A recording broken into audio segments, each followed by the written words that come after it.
بسم اللہ الرحمن الرحیم نحمدہ ونصلی ونسلم علی رسول الکریم اما بعد۔ معزز سامعین کرام، دسمبر کا مہینہ ختم ہونے والا ہے اور ایک نیا سال شروع ہونے والا ہے۔ بعض باتوں کی تنبیہ کرنا انتہائی ضروری سمجھتا ہوں۔ ایک بات یہ ہے کہ سال کے شروع ہونے پر بعض بلکہ بہت زیادہ لوگ ہیپی نیو ایئر کی مبارکباد ایک دوسرے کو دیا کرتے ہیں۔ دوسری بات یہ ہے کہ دسمبر کی آخری رات کو 12 بجنے پر وہاں عام طور سے آتش بازیاں ہوتی ہیں اور قمقمے سجائے جاتے ہیں اس آخری رات میں۔ تو اس کی شرعی حیثیت کیا ہے؟ تو یہ بات ذہن میں رہے کہ یہ ایک غیروں کا طریقہ اور رسم ہے۔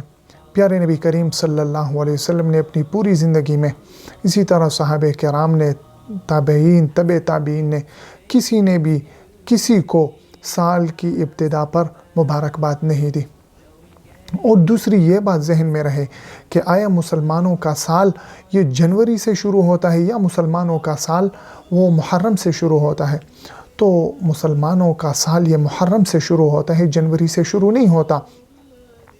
لہٰذا یہ ایک رسم ہے جو غیروں کی طرف سے منائی جاتی ہے، اس سے احتراز کرنا چاہیے۔ اور بہت سے لوگوں نے اس پر لکھا ہے کہ 25 دسمبر کو عیسائیوں کا عید ہوتا ہے اور جس کو وہ کرسمس کہتے ہیں، اور یہ دن ان کے عقیدے کے مطابق حضرت عیسیٰ علیہ السلام کی پیدائش کا دن ہے۔ تو وہ ایک خوشی مناتے ہیں اور پھر یہ خوشی ان کا سال کے آخر تک یعنی جنوری تک یہ چلتی ہے، اور پھر جنوری کے دسمبر کی آخری رات کو وہ قمقمے سجاتے ہیں اور آتش بازیاں کرتے ہیں۔ تو ان کے یہاں شراب کباب کی محفلیں سجائی جاتی ہیں۔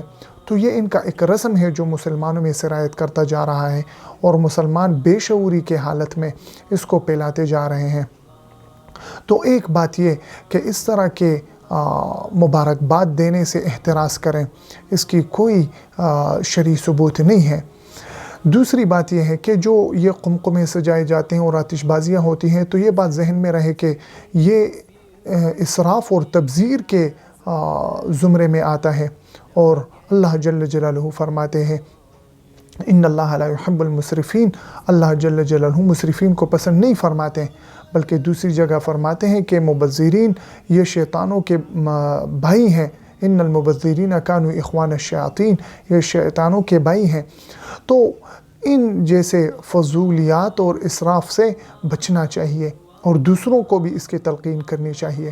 بلکہ جب مسلمانوں کا سال شروع ہوتا ہے تو مسلمانوں کا سال یہ محرم سے شروع ہوتا ہے، اور اس میں آپ صلی اللہ علیہ وسلم کی طرف سے تعلیم کیا دی گئی ہے۔ آپ صلی اللہ علیہ وسلم فرماتے ہیں کہ سال کے شروع میں یہ دعا یا مہینے کے شروع میں یہ دعا پڑھنی چاہیے، اللہم ادخلہ علینا بالامن والایمان والسلامت والاسلام ورضوان من الرحمن وجوار من الشیطان، جس کا ترجمہ یہ ہے، اے اللہ اس نئے سال کو ہمارے اوپر امن و ایمان، سلامتی اور اسلام اور اپنی رضامندی نیز شیطان سے پناہ کے ساتھ داخل فرما۔ تو یہ ایک دعا ہے جو آپ صلی اللہ علیہ وسلم سے منقول ہے۔ اگر کوئی اس دعا کو پڑھے تو اس پر اجر ملے گا، اور یہ بھی اسلامی سال کے شروع پر یا اسلامی مہینہ کے شروع پر یہ دعا پڑھنی چاہیے۔ لہٰذا مسلمان کا یہ ایک تصور ہونا چاہیے کہ میرا ایک سال ختم ہوا اور زندگی میری کٹ گئی، اس پر افسوس ہونا چاہیے۔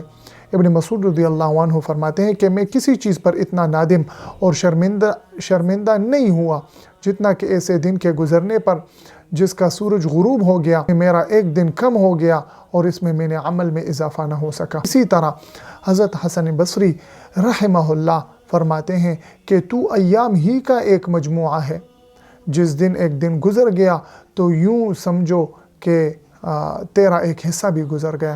حضرت علی رضی اللہ تعالیٰ عنہ فرماتے ہیں کہ ایام یعنی دن تمہارے عمروں کے صحیفے ہیں، ان کو اچھے اعمال سے دوام بخشو۔ تو انسان جب سال گزرتا ہے تو ان کو دو اعمال کرنے چاہیے۔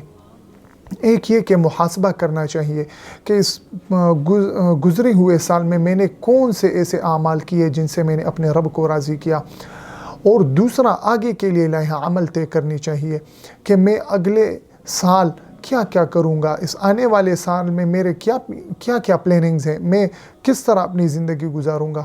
اسی لیے پیارے نبی کریم صلی اللہ علیہ وسلم فرماتے ہیں حاسبوا قبل ان تحاسبوا، اپنا محاسبہ کر لو اس سے پہلے کہ تمہارا محاسبہ کیا جائے۔ اور آپ صلی اللہ علیہ وسلم فرماتے ہیں کہ 5 چیزوں سے پہلے 5 چیزوں کو غنیمت سمجھو۔ صحت کو مرض سے پہلے غنیمت سمجھو، مال کو غربت سے پہلے غنیمت سمجھو، حیات زندگی کو موت سے پہلے غنیمت سمجھو، اسی طرح فراغت کو مشغولیت سے پہلے غنیمت سمجھو، اور جوانی کو بڑھاپے سے پہلے غنیمت سمجھو۔ تو یہ اپنے لیے یہ زندگی ایک غنیمت سمجھ کر اس کو گزارنا چاہیے، اور پیارے نبی کریم صلی اللہ علیہ وسلم کے مبارک طریقوں پر چل کر اس کو گزارنا چاہیے۔ لہٰذا جو بھی نبی کریم صلی اللہ علیہ وسلم کی سنتیں ہیں، ان سنتوں کو خود بھی اپنائیں اور دوسروں کو بھی اپنانے کی تلقین کریں۔ اللہ جل جلالہ ہم سب کو عمل کرنے کی توفیق عطا فرمائے۔